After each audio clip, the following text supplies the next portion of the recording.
When I married Lauren 8 years ago, she was everything I had ever wanted: charming, stunning, and wickedly intelligent. We built a life together, a beautiful home, vacations that felt like postcards, and a rhythm that seemed unbreakable. At least, that's what I thought. The first sign of trouble was subtle, almost imperceptible. It began with her laughter. Lauren had this infectious laugh that always lit up a room, but lately it had felt rehearsed, polished, as if it wasn't for me anymore. She started dressing differently, too. Lauren had always been effortlessly stylish, but there was a new edge to her wardrobe: shorter skirts, heels that clicked louder on the floor, and tops that showed just enough to make heads turn. When I teased her about it one night over dinner, she just smiled and said, "It's just for me. I want to feel good about myself." Maybe it was my own insecurities creeping in, but I couldn't shake the nagging feeling that there was more to it than that. Lauren's behavior didn't just change at home. Her work hours began stretching longer than usual. She started claiming she needed girls' nights to blow off steam, but she'd come home smelling of expensive cologne that wasn't mine.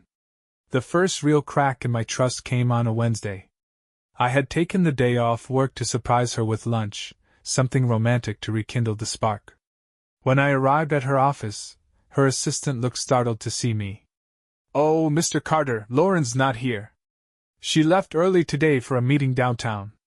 I frowned. She hadn't mentioned any meeting, and when I called her, it went straight to voicemail. That night, I asked how her day had gone. "Exhausting," she said, sliding into bed next to me. "Back-to-back meetings all day." I didn't say anything, but something deep in my gut twisted. That was the first time I truly doubted her. A week later, I found myself unable to ignore the unease that had been building inside me. Lauren's phone buzzed on the kitchen counter as she showered upstairs. I never checked her messages before. It felt invasive, but this time, my hand moved almost involuntarily. The screen lit up with a message from someone named Elliot. It read, "Can't stop thinking about last night. Let me know when we can talk." My chest tightened. I didn't recognize the name, but the tone of the message was unmistakable.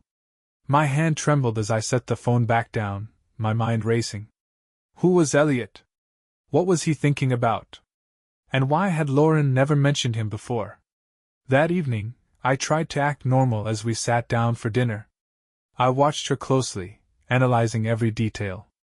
She seemed distracted, her phone clutched in her hand as she ate, her thumb gliding across the screen. "Everything okay?" I asked, keeping my tone casual. She glanced up, startled, and then smiled. "Yeah, just dealing with some last-minute work stuff. Must be busy," I said. "You're always on your phone these days."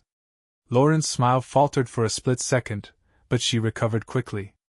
"It's just a crazy time at the office. You know how it is." I nodded, pretending to accept her answer, but the doubt in my mind was growing louder. 2 days later, I couldn't sleep. Lauren was beside me, her breathing soft and even, but my thoughts were anything but calm. Around 2 a.m., I slipped out of bed and went downstairs to her laptop, which she rarely used anymore. I knew her password, it hadn't changed in years. My fingers hovered over the keys, guilt and determination warring inside me. Finally, I pressed enter. Her email account opened, and I started scrolling through her inbox. Most of it was work-related, but then I found a folder labeled Personal. My heart pounded as I clicked it open. The emails inside were from Elliot. The first was innocuous enough, "Looking forward to seeing you tomorrow." But as I scrolled further, the messages became more intimate. Phrases like "you looked incredible in that dress" and "last night was unforgettable" made my stomach churn. I stared at the screen, unable to believe what I was reading. One message, in particular, caught my eye. It was dated 2 weeks ago and read, "I can't wait to have you all to myself this weekend. Let's make it unforgettable."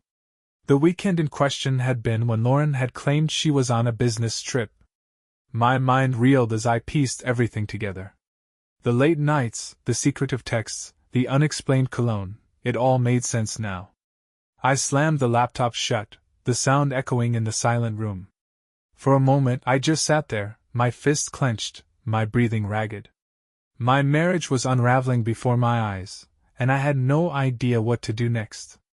The next morning, I couldn't look Lauren in the eye. She kissed me on the cheek before heading out, her smile warm and seemingly innocent. But all I could see was Elliot's name flashing across her phone screen, his emails playing in a cruel loop in my mind. For hours, I paced the house, torn between confronting her immediately or gathering more evidence. If I rushed this, she'd lie. I needed to know the full truth. I called in sick to work and hired a private investigator. His name was David Cole, and he came highly recommended by a friend who'd used him in his own messy divorce. David was blunt but professional, asking all the right questions as I laid out my suspicions. "Do you have a timeline in mind?" he asked, scribbling in his notepad. "As soon as possible," I replied. "I need to know everything she's been hiding." David nodded. "I'll start with phone records, social media, and credit card statements. If she's meeting this Elliot, I'll find out where and when." I handed him a recent photo of Lauren, my heart sinking as I realized I was turning my wife into a suspect. That night, I tried to act normal, but Lauren noticed something was off. "You've been quiet all evening," she said, sitting beside me on the couch. "Is everything okay?" I forced a smile. "Just work stress. Nothing to worry about." She leaned in and kissed my cheek, her touch light and familiar, but it felt wrong. It wasn't the same as it had been before. When her phone buzzed on the coffee table, she grabbed it quickly, her movements sharp and uncharacteristic. "Sorry," she murmured. "It's just a work email." I nodded, my stomach twisting with doubt. That night, as she slept, I replayed every interaction we'd had over the past month. The late nights, the mysterious text messages, the lingering smell of cologne that wasn't mine. It all added up to something I couldn't ignore. 2 days later, David called me with his first update. "She's been meeting someone regularly," he said, his voice calm but firm. "I followed her yesterday after work. She drove to a café on the other side of town. The guy showed up 10 minutes later." My heart pounded. "Did you get a photo?" "Yeah, I'll send it to you now." Seconds later, my phone buzzed. I opened the image, my hands shaking. It was Lauren, sitting across from a man who looked exactly how I imagined Elliot would, tall, clean-cut, with an air of arrogance that practically seeped through the screen. They were laughing, leaning in close, completely oblivious to the world around them. "She's meeting him again tonight," David said. "Same place, same time? If you want, I can follow them and see where it leads." I hesitated, my mind a whirlwind of emotions. Did I really want to know? "Yes," I said finally. "I need to know everything." That evening, I stayed home, waiting for David's call. Lauren had left the house claiming she was meeting a friend for dinner. She kissed me goodbye, her lips warm but her eyes distant. When David called later, his voice was serious. "They didn't stay at the cafe this time," he said. "After an hour, they left together in his car. I followed them to a hotel downtown. They're there now." My chest tightened, and I felt like I couldn't breathe. "Are you sure?" I asked, though I already knew the answer. "Positive," David replied. "I took photos of them entering the hotel. I can send them to you if you want." I nodded, even though he couldn't see me. "Do it." When the photos arrived, I stared at them in disbelief. There was Lauren, my Lauren, walking hand in hand with Elliot into the hotel lobby. The way they looked at each other was a knife to my heart. I wanted to scream, to cry, to throw something, but instead, I sat there in stunned silence. My worst fears had been confirmed, and there was no going back now. I barely slept that night. The image of Lauren and Elliot walking into the hotel looped through my mind like a haunting film reel. By morning, my emotions had twisted into a volatile mix of anger and despair. I had to confront her, but I needed to keep my cool. If I exploded, I'd lose control of the situation, and I couldn't afford that. When Lauren came home late that morning, her excuse was already rehearsed. "Sorry I didn't text you last night," she said, slipping off her shoes at the door. Dinner with Carrie ran long, and I didn't want to wake you when I got home. Her nonchalance stung, and I bit back the urge to call her a liar then and there. Instead, I nodded, forcing my voice to stay even. It's fine. You looked tired when you came in. She smiled at me, her eyes betraying nothing. How could she be so convincing? I decided to bide my time. Confronting her without a plan could backfire. She'd deny everything, twist the narrative, and I'd be left scrambling. Instead, I spent the day reviewing the evidence David had collected, the photos, the time-stamped reports, the damning email exchanges. Each piece felt like a dagger, cutting deeper into the life I thought we shared. I realized I wasn't just dealing with infidelity. I was dealing with someone who had constructed an intricate web of lies. That night, as we sat down to dinner, I decided to test her. "How's Carrie?" I asked casually, watching her reaction. Lauren didn't miss a beat. "She's good. She's been stressed about work, but we had a great time catching up." Her ability to lie so effortlessly made my stomach turn. "You should invite her over sometime," I said, keeping my tone light. "Sure," she replied, smiling sweetly. "I'll check with her and let you know." I nodded, pretending to believe her, but my mind was already working on my next move. The next day, I called David and asked him to follow Lauren again. If she met Elliot, I needed to see it for myself. That evening, Lauren told me she had to work late on a project for an upcoming client presentation. "Don't wait up," she said, kissing me on the cheek. As soon as she left, I grabbed my keys and followed David's directions to the café. My heart pounded as I parked a few blocks away and approached on foot, staying hidden behind a row of cars. Through the café's window, I saw them. Lauren and Elliot, sitting at a corner table, laughing like they didn't have a care in the world. Her hand rested on his arm, and the way he looked at her made my blood boil. David had warned me against making a scene, but I couldn't help myself. My legs carried me forward before my brain could stop them. I walked into the café, and their laughter stopped the moment they saw me. "Lauren," I said, my voice sharp and steady. Her eyes widened in shock, her mouth opening and closing like a fish out of water. What are you doing here?" "That's what I was going to ask you," I replied, crossing my arms. "This doesn't look like a late-night work meeting." Elliot shifted uncomfortably in his chair, but Lauren recovered quickly. "This isn't what it looks like," she said, standing up. "We were just—" "Save it," I snapped, my anger finally breaking through. "You've been lying to me for weeks, Lauren. Months, maybe.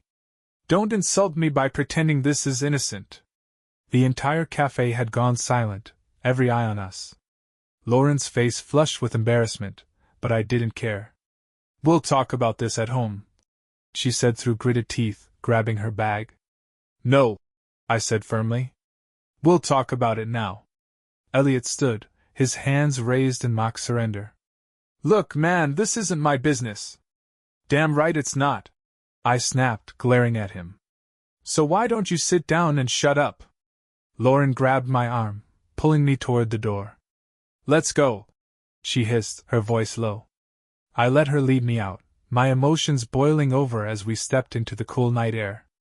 "You're cheating on me," I said, my voice trembling with rage. "How long, Lauren? How long has this been going on?" She didn't respond immediately, her eyes darting around as if searching for an escape. Finally, she sighed, her shoulders sagging. "It's not what you think," she said weakly. "Then what is it?" I demanded. "Because from where I'm standing, it looks exactly like betrayal." Her silence was all the confirmation I needed. Lauren stood there, her arms wrapped tightly around herself as if she could shield herself from the weight of my questions. The confidence she'd exuded earlier in the café had evaporated, replaced by something else, fear, maybe guilt, though I wasn't sure. "It's not what you think," she repeated, her voice quieter this time. I scoffed, taking a step closer. "Really? Because what I think is that you've been lying to me for months. That you've been meeting him, Elliot, behind my back. That you've been sneaking around, making me feel like an idiot. Am I wrong?" Her lips parted as if to argue, but no words came out. Her silence was louder than anything she could have said.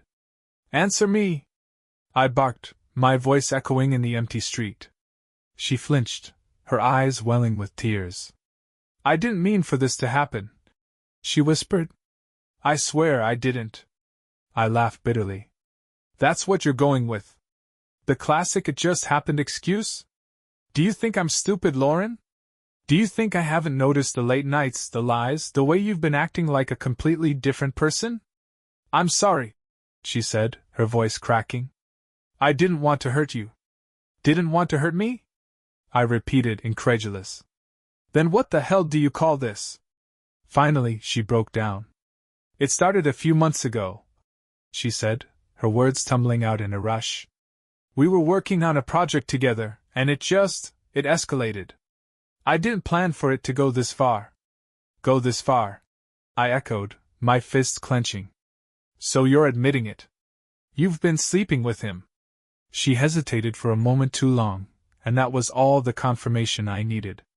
I took a step back, running a hand through my hair as I tried to process what she was saying. The world felt like it was spinning, the ground tilting beneath my feet. "You could have stopped," I said, my voice quieter now, but no less angry. "You could have told me. We could have worked through whatever this was before it got to this point. But instead, you chose to betray me." "It wasn't that simple," she said, tears streaming down her face. "I didn't know how to stop. I didn't know how to fix things with us." "With us?" I snapped. "This isn't about us, Lauren. This is about you and your selfish decisions. Don't try to make this my fault." "I'm not," she said quickly, shaking her head. "I'm not blaming you. I don't know. I got lost somewhere along the way." I stared at her, searching her face for something, remorse, maybe, or the woman I thought I knew. But all I saw was someone I no longer recognized. "Was any of it real?" I asked, my voice barely above a whisper. "What?" "Us. Our marriage. Was any of it real to you? Or was it all just a performance?" She sobbed, shaking her head. "Of course it was real. I loved you. I still love you." "Loved?" I repeated bitterly. Past tense. Guess that says it all. She stepped closer, reaching for me, but I pulled away. "Don't," I said coldly. "You don't get to do that. Not now." "I'll end it," she said quickly. "With Elliot. I'll end it tonight. Please, just give me a chance to make this right." I laughed, a hollow, bitter sound. "Make this right? Lauren, there's no fixing this. You broke us. You destroyed the trust we built together. How do you even begin to fix that?" "I don't know," she admitted, her voice trembling. "But I'm willing to try. Please don't give up on me." I stared at her, torn between the anger and the pain, between the part of me that still loved her and the part of me that wanted to walk away forever. "Get in the car," I said finally, my voice flat. "We're going home." She nodded, wiping her tears, and followed me silently to the car. The drive home was quiet, the tension thick enough to choke on. When we got home, I went straight to the guest room and shut the door behind me. I needed space, a moment to breathe and process everything. But even in the silence of that room, her betrayal screamed in my ears. I didn't know what to do next. Part of me wanted to pack my bags and leave, to burn every bridge that connected me to her.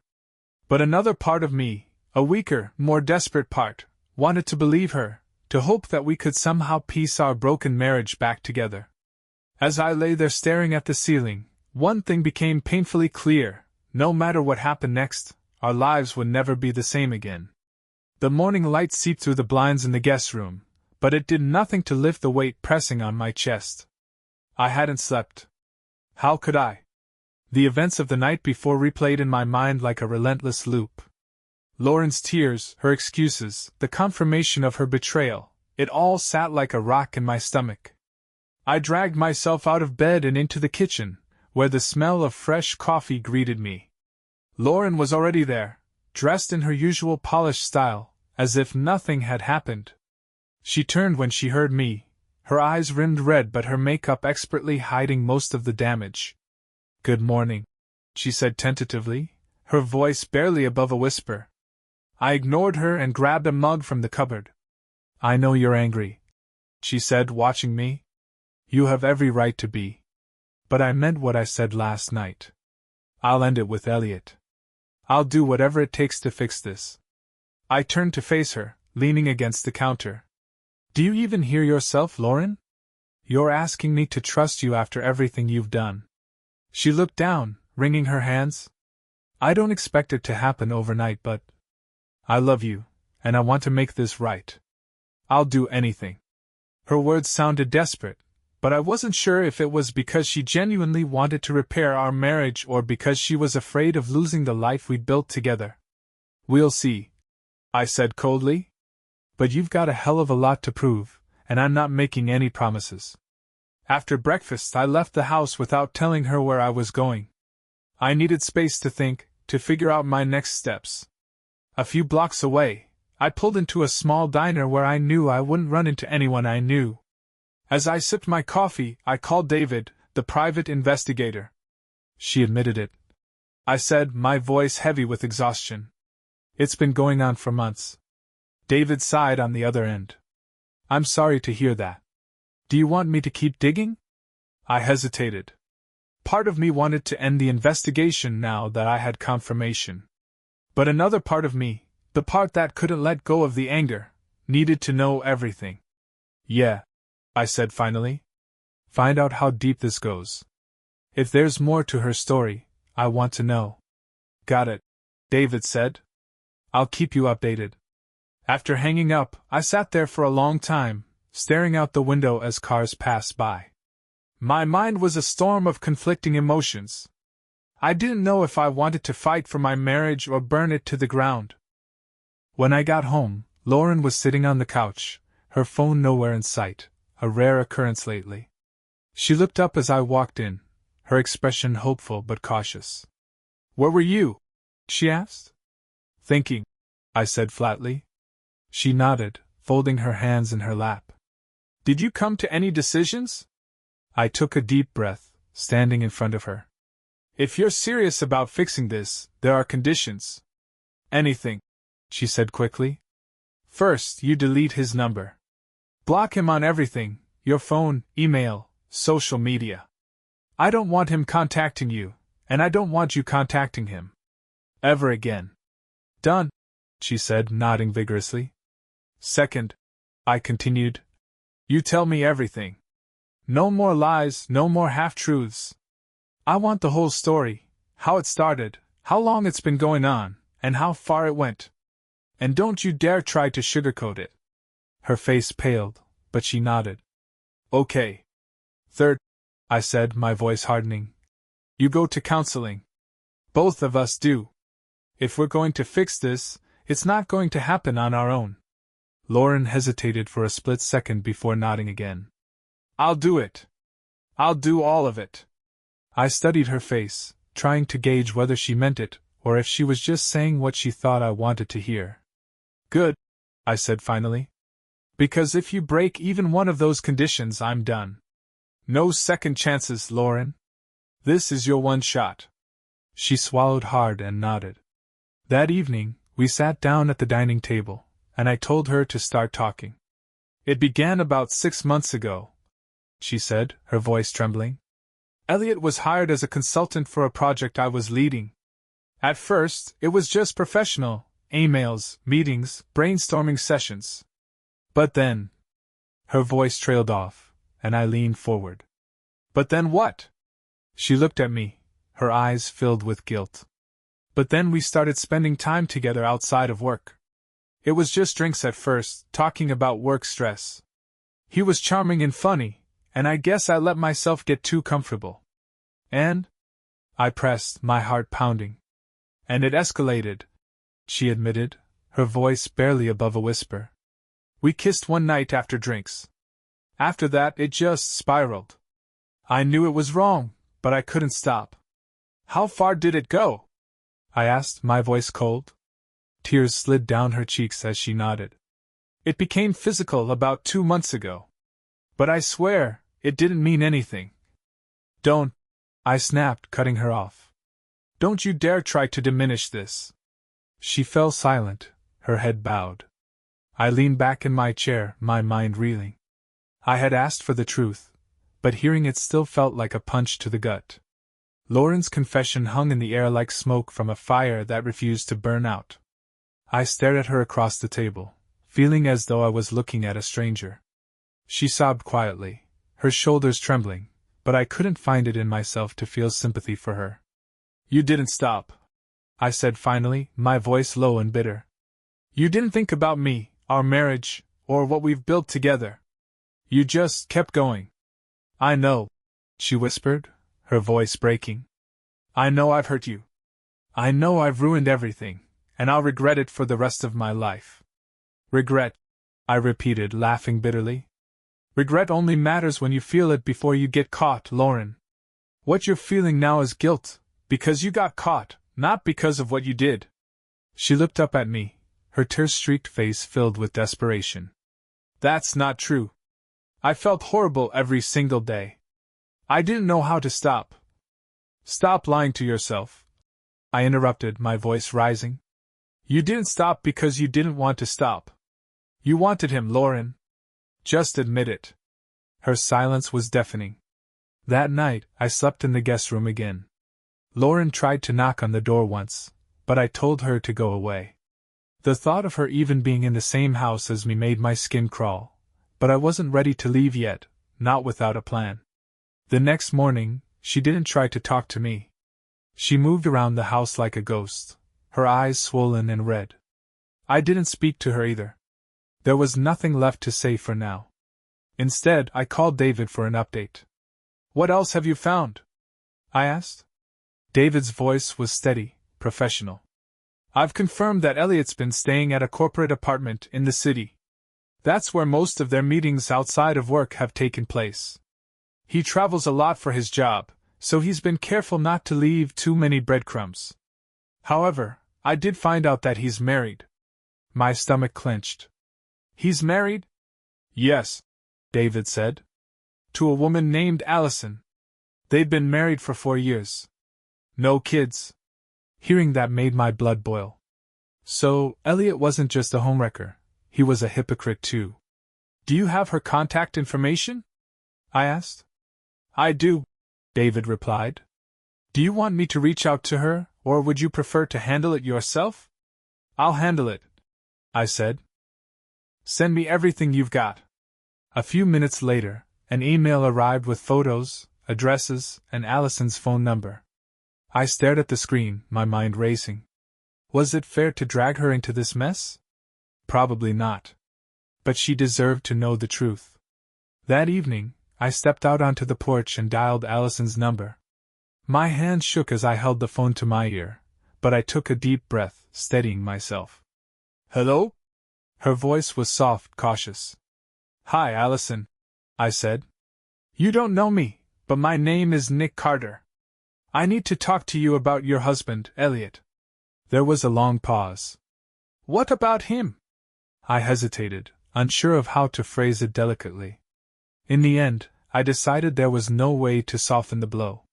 He's been having an affair. With my wife. Another pause. Then, a shaky, disbelieving laugh. What kind of sick joke is this? It's not a joke, I said firmly. I have proof. Photos, emails, and timelines that match up perfectly. I can send them to you if you'd like. The line went quiet for a moment, and then she spoke again, her voice trembling. Send them. I hung up and forwarded the evidence to the email address she provided. As I waited for her reply, I paced the porch, my heart pounding. 15 minutes later, my phone buzzed with a text. It was from Allison. We need to meet. Tomorrow. Named the time and place. When I went back inside, Lauren was waiting for me in the living room. Her eyes searched mine, but I didn't give her anything to hold on to. Where were you? She asked, her voice timid. Taking care of things, I said, brushing past her. Nick, please, she pleaded, following me. I know you're angry, and you have every right to be. But I need to know, are you going to leave me? I turned to face her, my expression cold. I don't know yet, Lauren. But if I do, you'll only have yourself to blame. She nodded slowly, tears slipping down her cheeks. I'll do whatever it takes to make this right, she whispered. Good, I said. Because it's going to take a hell of a lot more than words to fix this. As I walked away, I felt a flicker of satisfaction. Tomorrow, I'd meet Allison, and together we'd decide how to deal with the people who had shattered our lives. The next day, I met Allison at a small café on the edge of town. She was already there when I arrived, sitting at a corner table with her hands wrapped tightly around a mug of coffee. She looked nothing like I had imagined. She wasn't the confident, polished woman I'd pictured a man like Elliot would marry. She was understated, with minimal makeup, wearing a plain cardigan and jeans. Her eyes, though, told the story. They were puffy and red, like she'd spent hours crying. I approached the table cautiously. Allison? She looked up and nodded. Nick? Yes. I sat across from her, suddenly unsure of what to say. The reality of the situation hit me like a truck, two strangers brought together by betrayal, trying to make sense of the wreckage. I got your email, she said, breaking the silence. The photos. The emails. I couldn't believe it. Her voice cracked, and she quickly wiped her eyes. I'm sorry, I said, meaning it. I wish it wasn't true. She shook her head. It makes sense now. The late-night work calls, the last-minute trips, the way he started pulling away. I knew something was off, but I didn't want to believe it. And now... She trailed off, her voice thick with emotion. We spent the next hour sharing our stories. I told her about Lauren's lies, her confessions, and the evidence I'd uncovered. Allison told me about the changes in Elliot's behavior, the growing distance between them, and how she'd been questioning her sanity for months. He always made me feel like I was overreacting, she said bitterly. Like I was being paranoid. But the whole time he was... She couldn't finish the sentence, but she didn't need to. I knew exactly what she was feeling, the anger, the heartbreak, the humiliation. What are you going to do? I asked. She hesitated, staring down at her mug. I don't know. Divorce, probably. I can't stay with him after this. I nodded, understanding completely. I'm still figuring out what to do, too. Part of me wants to try and fix things, but I don't know if I can ever trust Lauren again. Allison looked up at me, her eyes filled with a mix of empathy and determination. They don't deserve us, you know. After what they've done, they don't deserve anything. As our conversation wound down, Allison leaned forward, lowering her voice. I want to confront him. I want to make him squirm. But I can't do it alone. I frowned. What are you thinking? I want to confront both of them, she said, her voice trembling with anger. Together. Let them see what they've done to us. Let them see the consequences of their actions. Her words sent a chill down my spine. I imagined the scene, Lauren and Elliot facing the two of us, unable to hide, their lies laid bare. It's risky, I said carefully. They'll try to twist it, make excuses. Maybe, she said, her expression hardening. But I need this, Nick. I need to see him squirm. I need to take back some of the power he stole from me. I understood her need for closure. And if I was being honest, part of me wanted the same thing. All right, I said finally. But we have to plan this carefully. If we're going to do this, we need to make sure it hits them where it hurts. Allison nodded, her eyes glinting with determination. They won't know what hit them. Over the next 2 days, Allison and I worked together to set the stage. She agreed to call Elliot and suggest a meeting at a neutral location, a bar downtown that was quiet enough for conversation but public enough to ensure no one could walk away without a scene. Meanwhile, I told Lauren we needed to meet for dinner to talk about us. I could see the flicker of hope in her eyes when I suggested it, and it made my stomach churn. The plan was simple. I'd bring Lauren to the bar, where Elliot would already be sitting with Allison. They wouldn't see it coming until it was too late. The night of the confrontation, I barely ate. My stomach was tied in knots as I watched Lauren get ready, her excitement palpable. "This means a lot to me," she said softly as she applied her makeup. "I know I have a long way to go, but I'm glad we're taking this step." I swallowed the lump in my throat and forced a smile. "Me too." When we arrived at the bar, Allison was already there, sitting at a table with her back to the entrance. Elliot sat across from her, his expression tense. He didn't notice us as we walked in. "Over there," I said, guiding Lauren toward the table. Her steps faltered when she saw them. I felt her body stiffen beside me, and she turned to look at me, her eyes wide with panic. "Nick," she whispered. "What's going on?" I didn't answer. I just led her to the table, where Allison and Elliot both turned to look at us. Elliot's face turned ghostly pale. Lauren's lips parted, but no sound came out. "Have a seat," I said coldly, pulling out a chair for Lauren. Allison stood, her expression icy. "Elliot," she said, her voice dripping with venom. "Meet Nick. Nick, meet the man who ruined my marriage." The tension at the table was suffocating, and I knew the next few minutes would determine everything. Lauren's eyes darted from me to Allison, then to Elliot, her face frozen in panic.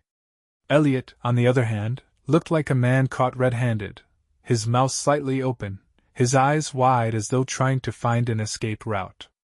"Nick," Lauren said, her voice trembling. "What is this?" "This," I said, gesturing to the table, "is the truth. Something you've been hiding from me for months." Elliot started to speak, but Allison cut him off with a sharp glare. "Don't. You've done enough talking behind our backs. It's time to hear what we have to say." Lauren sank into the chair I had pulled out for her, her hands clutching the edge of the table as if it could anchor her in this storm. I sat down beside her, keeping my voice steady despite the rage simmering beneath my skin. "Allison and I have been comparing notes," I began, fixing Lauren with a cold stare. "She knows everything. And now so do I." Lauren opened her mouth to respond, but no words came out. Allison leaned forward, her voice cutting through the tension like a knife. "Did you think we wouldn't find out? That you could sneak around forever without consequences? You lied to me, Elliot. To both of us." Elliot finally found his voice, though it was weak and unconvincing. "Allison, listen, it's not what you think." "Not what I think?" Allison interrupted, her voice rising. "Are you seriously going to sit here and try to gaslight me? I've seen the photos. I've read the emails. I know everything. Don't you dare insult me by pretending otherwise." Lauren's eyes filled with tears, and she turned to me, her voice trembling. "Nick, I'm so sorry. I didn't mean for any of this to happen." I laughed bitterly. "Didn't mean for it to happen? That's what you're going with. You had months to stop this, Lauren. Months to come clean. But instead, you chose to lie to me every single day." "I was scared," she said, her voice breaking. "I didn't know how to tell you." "You weren't scared enough to stop meeting him," I snapped. "You weren't scared enough to stop sleeping with him. Don't try to play the victim here, Lauren. You did this. You made these choices." Elliot shifted uncomfortably in his chair. "Look, I'll take the blame for this," he said, his tone feigning remorse. "I let things get out of hand. But let's not blow this out of proportion. It's not like—" "Blow this out of proportion?" I interrupted, my voice sharp. "You destroyed 2 marriages, Elliot. You lied to your wife. You helped my wife betray me. And now you want to downplay it?" "Stop," Allison said, her voice icy. "Just stop. You don't get to control the narrative anymore. We're done listening to your excuses." Elliot looked at her, his mouth opening and closing like a fish out of water. For once, he had nothing to say. Lauren, meanwhile, buried her face in her hands, her shoulders shaking as she sobbed. "I know I messed up," she said between sobs. "I know I hurt you, Nick. But please, don't give up on us." I stared at her, my anger warring with the deep sadness in my chest. Why, Lauren? I asked, my voice quieter now. Why did you do it? Was I not enough for you? Was our life not enough? She looked up at me, her eyes filled with tears. It wasn't about you, she said. It was about me. I felt lost. Like I wasn't myself anymore. And Elliot made me feel alive again. Her words hit me like a punch to the gut. Alive, I repeated bitterly. So you destroyed me to find yourself. The table fell silent, the weight of everything hanging over us. I glanced at Allison, who looked just as devastated as I felt. I don't think there's anything else to say, Allison said finally, standing up. You've both made your choices. Now it's time for us to make ours. Elliot reached out to her, but she stepped back, her expression cold. Don't touch me. Don't talk to me. You're nothing to me now. Lauren looked at me, her eyes pleading. Nick, please. I'll do whatever it takes. Just don't walk away. I stood, my chair scraping loudly against the floor. You already made that decision for me, Lauren. When you chose him over us. The walk away. Allison and I left together, the cool night air hitting us like a slap in the face. Neither of us spoke as we walked to our cars, the silence heavy but somehow comforting. Thank you, she said finally, her voice soft. For what? I asked. For helping me face him. For reminding me I'm not alone in this. I nodded, though the truth was, I still felt very much alone. As I drove home, my mind raced with questions. What would I do next? Could I ever forgive Lauren? Could I even forgive myself for not seeing this coming? I didn't have the answers yet. All I knew was that my life had changed forever, and there was no going back. The house was silent when I returned home. Lauren wasn't in the living room or the kitchen. For a moment I wondered if she'd left, but then I saw the faint glow of a light coming from the bedroom. I hesitated at the bottom of the stairs, debating whether to confront her or just let the silence hang between us. Finally, I climbed the stairs slowly, my legs feeling heavier with each step. She was sitting on the edge of the bed, her back to me. She must have heard me come in, but she didn't turn around. Nick, she said softly, her voice breaking. I leaned against the doorframe, keeping my distance. What do you want me to say, Lauren? That I understand? That I forgive you? She turned to look at me, her face streaked with tears. I don't expect you to forgive me. I need you to know that I'm sorry. For everything. Sorry doesn't fix this, I said coldly. Sorry doesn't erase what you did. I know, she whispered, lowering her gaze. I didn't want to lose you. The irony of her words made me laugh bitterly. Didn't want to lose me? Lauren, you threw me away the moment you chose him. Her shoulders shook as she sobbed, but I felt no sympathy. Not now. Not yet. I turned and walked away, heading downstairs to the couch. I couldn't stand to be near her, not with the memories of her betrayal so fresh in my mind. The next morning, I woke to the smell of coffee brewing. For a brief moment, I forgot everything and let myself imagine it was a normal day. But the ache in my chest brought the truth crashing back. Lauren was in the kitchen, still in her pajamas, her face pale and puffy from crying. She looked at me hesitantly as I entered the room. I made coffee, she said quietly. I ignored her and poured myself a mug, sitting at the table without a word. We need to talk, she said, sitting across from me. I looked at her, my expression unreadable. Talk about what? You've said enough, don't you think? I know I've broken your trust, she said, her voice trembling. But I meant what I said last night. I'll do whatever it takes to fix this. Please, Nick. Just tell me what I can do. I stared at her, trying to find even a shred of the woman I thought I knew. I don't know if you can fix this, Lauren. I don't even know if I want you to try. Her face crumpled, but she didn't look away. I'll prove to you that I'm serious. I'll cut all ties with Elliot. I'll go to therapy. I'll do anything to make this right. Her desperation was palpable, but I wasn't ready to make any promises. I'll think about it, I said, finally standing up. But don't expect an answer anytime soon. That day, I packed a bag and left. I told Lauren I needed space, and for once she didn't argue. She just stood there in the doorway, watching me with tears streaming down her face as I walked to my car. I stayed at a hotel that night, my mind racing as I tried to figure out what to do next. Part of me wanted to walk away from her completely, to leave the shattered pieces of our life behind and start fresh. But another part of me, the part that still loved her, despite everything, wondered if there was a way to salvage what we had. I called David, the private investigator, for advice. "Do you think she's serious about cutting ties with him?" I asked. "Hard to say," he replied. "But if you want to find out, I can keep an eye on her.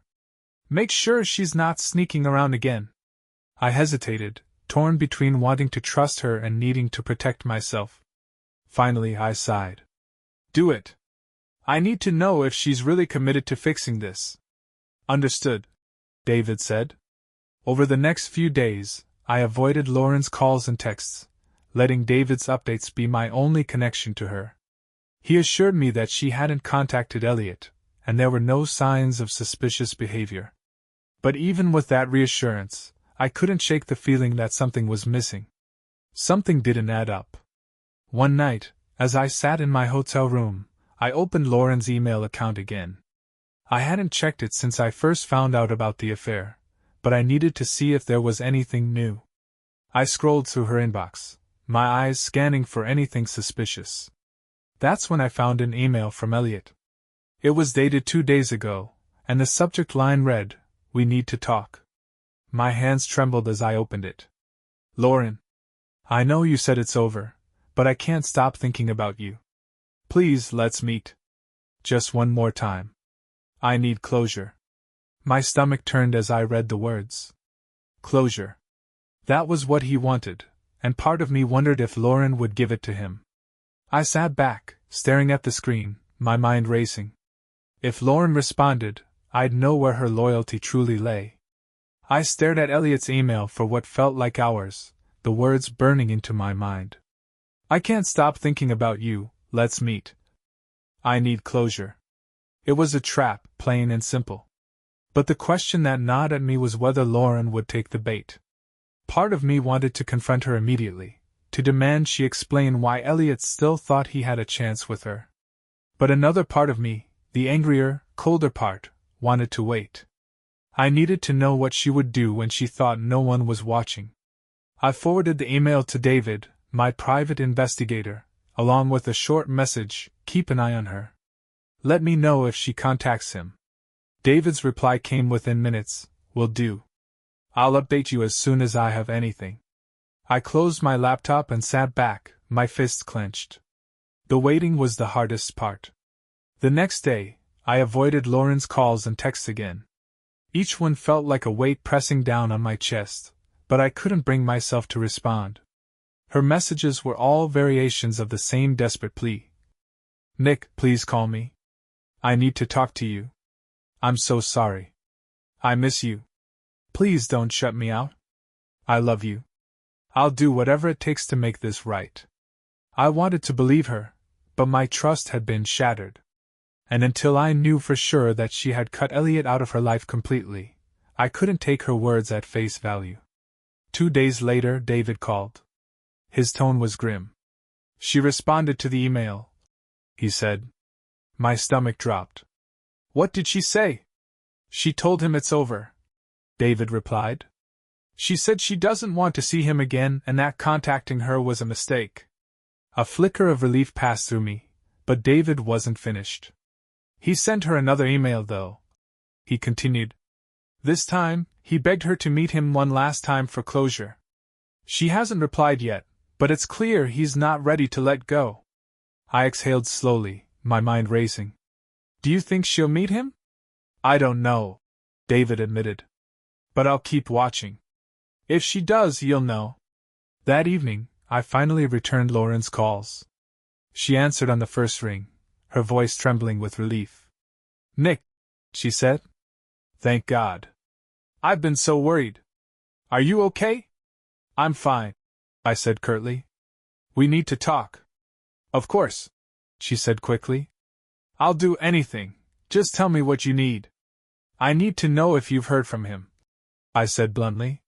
She hesitated, and for a moment I thought she might lie. But then she sighed. He emailed me, she admitted. And I told him it's over, she said. That I don't want anything to do with him anymore. I meant it, Nick. I want to fix this. I want to fix us. Her words sounded sincere, but I couldn't shake the doubt that lingered in the back of my mind. Did he reply? I asked. Her hesitation was longer this time. Yes, she said finally. He asked to meet me? But I haven't responded. I won't respond. Good, I said. Because if you do, we're done, Lauren. No more chances. I understand, she said, her voice barely above a whisper. I won't let you down, Nick. I promise.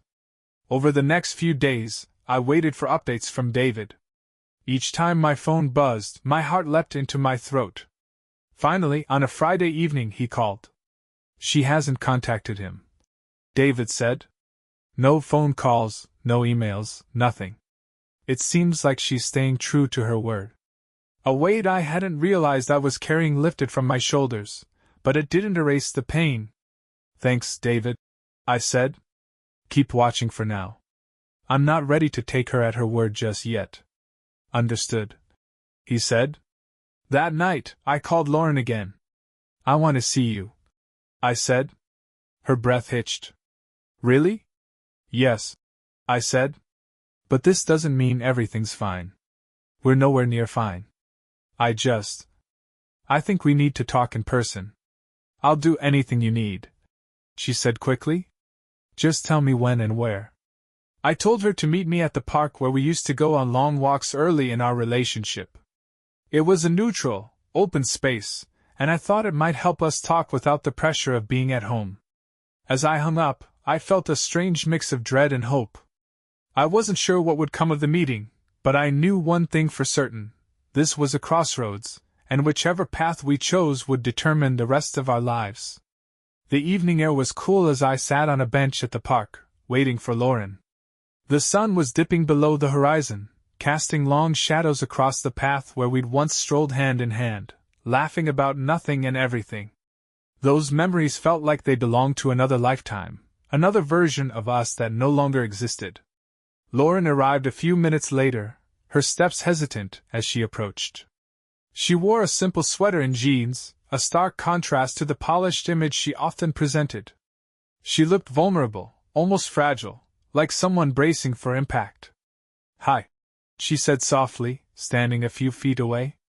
I nodded, motioning for her to sit. She did, leaving enough space between us to show she wasn't taking anything for granted. For a moment neither of us spoke. The sounds of the park filled the silence, children laughing in the distance, leaves rustling in the breeze, a dog barking somewhere nearby. I didn't think you'd want to see me again, she said finally, breaking the quiet. I wasn't sure I did, I admitted. But we can't avoid this forever. She nodded, her hands twisting in her lap. I know. I turned to face her, my expression serious. I need to understand, Lauren. I need to know how we got here. How you could do this to us. Her eyes filled with tears, but she didn't look away. I wish I had a simple answer, she said. But the truth is, I felt lost. Like I wasn't enough, not for you, not for myself. And then Elliot came along, and he made me feel noticed. Noticed? I repeated, my voice sharp. I've always noticed you, Lauren. I've loved you. Supported you. Was that not enough? She shook her head quickly, her tears spilling over. It wasn't about you, Nick. You've always been good to me. It was about me, about my own insecurities, my own flaws. I didn't realize how much I was hurting until it was too late. Her words hit me like a punch to the gut. It wasn't the answer I wanted, but it felt like the truth. So what now? I asked, my voice quieter. You want me to just forget everything? Pretend it never happened? No, she said firmly. I don't expect that. I know it's going to take time, a lot of time, for us to even start healing. But I want to try, Nick. I want to fight for us. I studied her face, searching for any sign of deceit. But all I saw was sincerity mixed with fear, the fear of losing everything. I'm not saying I can forgive you, I said finally. Not yet. Maybe not ever. But if we're going to try, there have to be rules. Anything, she said quickly, nodding. Whatever you need. First, complete transparency, I said. No secrets, no hiding. I need access to your phone, your email, everything. Done, she said without hesitation. Second, counseling, I continued. For both of us. Separately and together. We can't do this alone. She nodded again. I'll set it up tomorrow. And third, I said, my voice hardening. You never, ever contact him again. If he tries to reach out, you tell me immediately. Absolutely, she said. I already blocked him on everything. He's out of my life, Nick. I promise. Her answers were exactly what I wanted to hear, but the nagging doubt in the back of my mind wouldn't let me relax. Could I trust her promises after everything? As the conversation wound down, Lauren wiped her eyes and looked at me hesitantly. Thank you for giving me a chance, she said. I know I don't deserve it, but thank you. This isn't a second chance, I said, my tone firm. This is a probation period. You don't get to mess up again, Lauren. If you do, we're done. I understand, she said softly. We sat there for a while longer, the silence between us less suffocating than before. For the first time in weeks, I felt a small flicker of hope, not enough to erase the pain, but enough to consider the possibility of rebuilding. When we finally left the park, we walked separately, the distance between us symbolic of how much work lay ahead. Over the next few days, Lauren followed through on her promises. She scheduled counseling sessions, gave me full access to her phone and email, and deleted everything related to Elliot. She even shared her location with me, a gesture that felt both reassuring and sad. But even as she tried to rebuild my trust, I struggled to let go of the anger and betrayal. Every time I looked at her, I saw flashes of the lies she told, the nights she spent with someone else.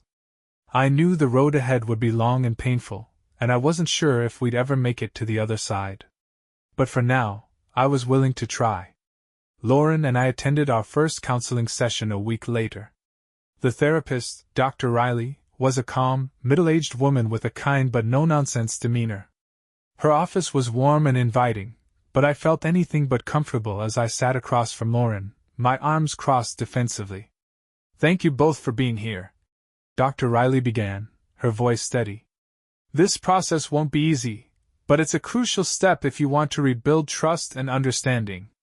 I nodded silently, my gaze fixed on a painting behind her desk. Lauren, sitting beside me, glanced at me nervously before turning her attention back to Dr. Riley. Let's start with why you're here, Dr. Riley said. Lauren, can you share what brought you to this point? Lauren hesitated, her hands fidgeting in her lap. I betrayed Nick, she said finally, her voice trembling. I had an affair, and it's the biggest mistake of my life. I've hurt him, and I've hurt our marriage. Hearing her say it out loud made the betrayal feel even more real. I clenched my jaw, willing myself to stay calm. Dr. Riley nodded. Thank you for your honesty. And Nick, how are you feeling about everything that's happened? How am I feeling? I repeated, my voice tight. Angry. Hurt. Betrayed. Like my entire marriage was a lie. Lauren flinched at my words, but I didn't care. She needed to hear it. I gave everything to this relationship. I continued, my voice rising. I trusted her completely, and she threw it all away for what? A fling? A few months of excitement? It wasn't about excitement, Lauren said softly, her voice trembling. I turned to her, my anger bubbling to the surface. Then what was it about, Lauren? Enlighten me. Lauren took a deep breath, tears brimming in her eyes. I felt invisible, she admitted. I know that's not an excuse, but it's the truth. Somewhere along the way, I started feeling like I was just going through the motions, like I didn't matter. You didn't matter? I repeated, my voice dripping with disbelief. I worked my ass off to give us a good life, Lauren. I loved you. How can you sit there and say you didn't matter? I know you loved me, she said quickly. But it wasn't about what you were doing or not doing. It was about me. I lost myself, Nick. And instead of facing it, I made the worst decision of my life. Dr. Riley intervened, her voice calm but firm. Lauren, it's important to take responsibility for your actions without shifting blame. And Nick, it's equally important to express your feelings without shutting down communication. I exhaled sharply, forcing myself to take a step back emotionally. Fine, I said. But I still don't understand how you thought cheating was the solution. It wasn't a solution, Lauren said, her voice breaking. It was a mistake. A terrible, selfish mistake. And I'll regret it for the rest of my life. Dr. Riley guided us through the session, helping us identify some of the underlying issues that had contributed to the breakdown in our marriage. Lauren admitted that she'd felt unfulfilled for a long time but hadn't known how to express it. I acknowledged that my focus on work sometimes made her feel secondary, though I stopped short of taking any blame for her choices. As the session ended, Dr. Riley gave us both homework. Lauren was to write a letter explaining why she wanted to rebuild our marriage, and I was to list my non-negotiables for moving forward. Rebuilding trust takes time, she said as we left. But it's possible if you're both committed to the process. I nodded, though I wasn't sure how much commitment I had left to give. That night, Lauren handed me her phone and laptop without me asking. Here, she said, placing them on the kitchen counter. You can go through everything. Emails, messages, social media, whatever you need to feel secure. I stared at her, unsure whether to believe this sudden display of transparency. You're not hiding anything? I asked. No, she said, meeting my gaze. I've blocked Elliot on everything, and I haven't spoken to him since I ended things. I want to prove to you that I'm serious about fixing this. I hesitated, then picked up her phone and started scrolling through her messages. True to her word, there were no signs of Elliot. No secret conversations, no hidden accounts, just mundane texts with friends and coworkers. When I handed her phone back, she looked at me expectantly.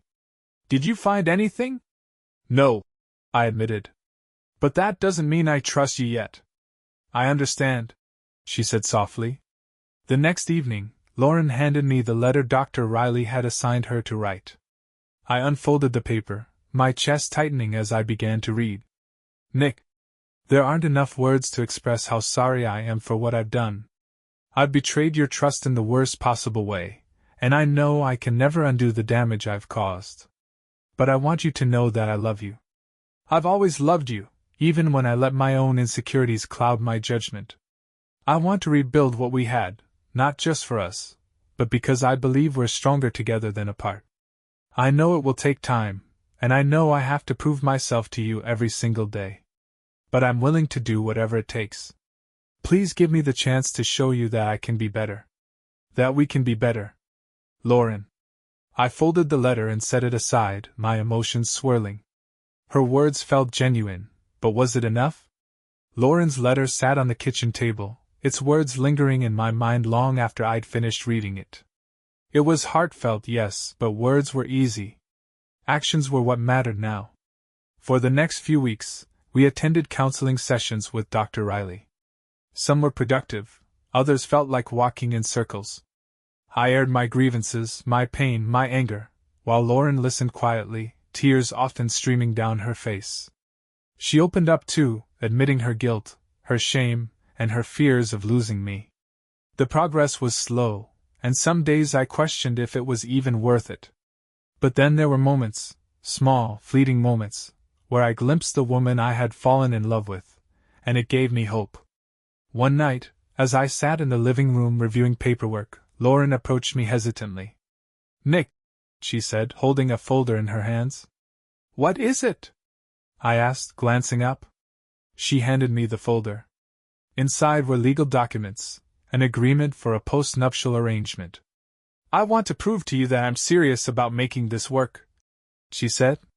"This agreement gives you everything if we ever divorce. The house, the savings, everything. If I betray your trust again, I'll walk away with nothing." I stared at her, stunned. "You don't have to do this," I said cautiously. "I know," she replied. "But I want to. I need you to see how committed I am to fixing this." Her gesture was drastic, and it caught me off guard. For the first time, I saw real sacrifice in her actions, a willingness to put everything on the line to regain my trust. "I'll look it over," I said finally, setting the folder aside. She nodded, a flicker of relief crossing her face. Despite her efforts, the wound in my heart still festered. Some days were harder than others.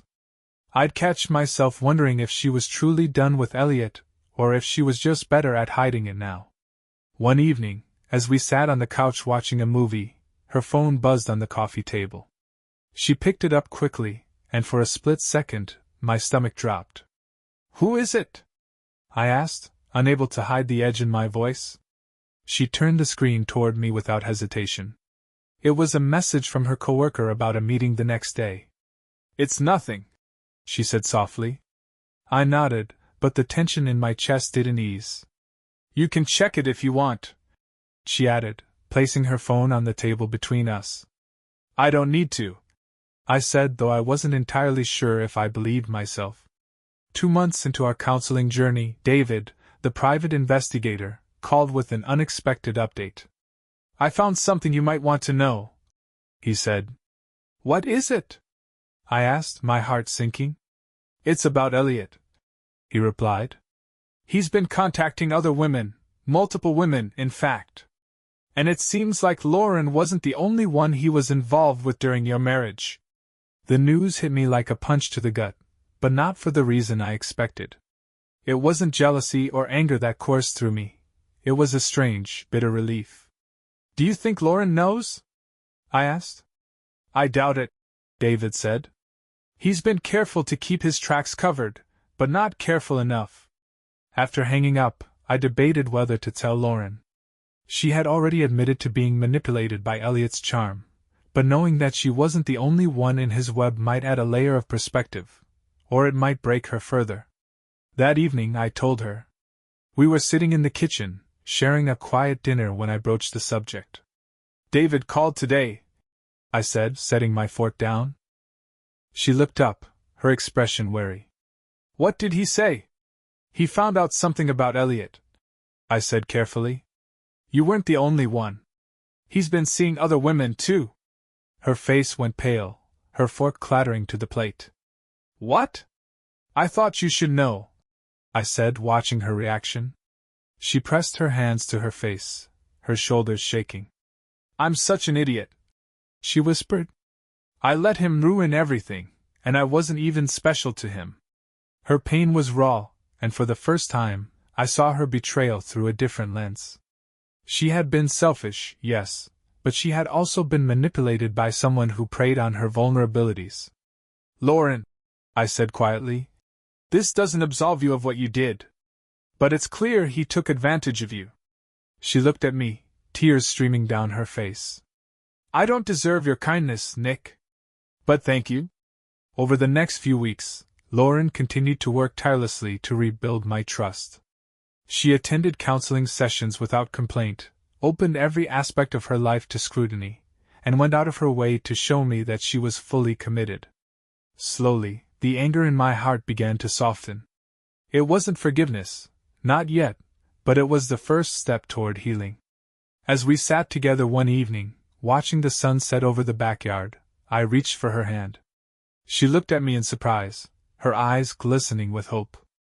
"This doesn't mean everything's okay," I said. "But it means I'm willing to try." She nodded, squeezing my hand tightly. "That's all I want, Nick." "Thank you." For the first time in months, I felt a glimmer of peace. The road ahead would be long and uncertain, but for now, we were walking it together. The months that followed were some of the most challenging of my life. Rebuilding a marriage after betrayal is like walking through a minefield. You never know when the past might explode in your face. But Lauren and I kept walking, one tentative step at a time. Our counseling sessions became a space for difficult truths and raw emotions.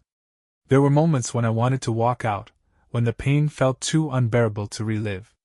But each time I stayed. I stayed because, deep down, I wanted to believe that there was still something worth saving. Lauren's dedication was unwavering. She owned her mistakes without making excuses and worked to understand the depths of the hurt she had caused.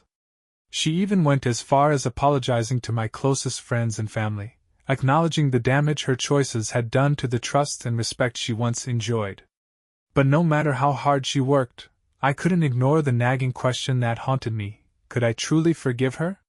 One day, David called me with unexpected news. Elliot had reached out to him. "He wants to meet with you," David said. I was stunned. "Why?" "He claims he wants to clear the air," David replied. "It's your choice whether you want to hear him out." At first, I dismissed the idea. What could Elliot possibly say that would make any of this better? But the more I thought about it, the more I realized that hearing his side might give me some much-needed closure. A week later, I met Elliot at a nondescript coffee shop. He was already there when I arrived, looking uncomfortable and out of place. "Nick," he said, standing to shake my hand. I ignored his hand and sat across from him. "What do you want?" I asked bluntly. He sighed, running a hand through his hair. "Look, I know you have no reason to trust me or even listen to me, but I need to say this. I'm sorry for what happened."